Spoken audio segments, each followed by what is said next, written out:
if you look at the era of COVID, when you had police doing things perhaps that they didn't necessarily sign up to do, I don't think anyone really, putting words in people's mouths, but would have signed up to go and knock on people's doors to see if they were still in their home. I felt very sorry for the police in that circumstance, certainly here in SA. That's another one. That's a good point. Yeah, really, really good point.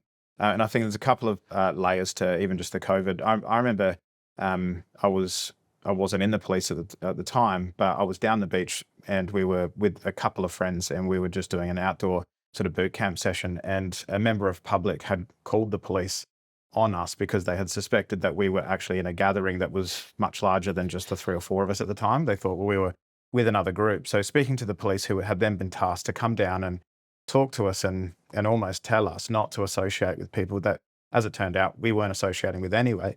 But I think even just noticing those expectations, it was fatiguing for them. It was quite obvious. This was later in the piece. We've heard of, I guess some first responders that potentially didn't want to get vaccinations, and that's probably a conversation again for another time, and then found themselves out of a role, out of a job, and so those implications as well start to send, or can send, a bit of a message just amongst like others as to how important are we in the organisation, rightly or wrongly, but it can start to frame up, I guess, perceptions of ourselves in these roles. And when we think about these roles, they do make up so much of our identity. Often people who are drawn to service makes up a core piece of who they are. So the moment we start to compromise anything around that, we're starting to compromise someone's identity.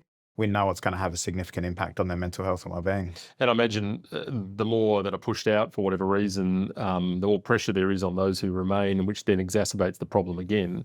I mean, these are the sort of things that just don't get spoken about enough.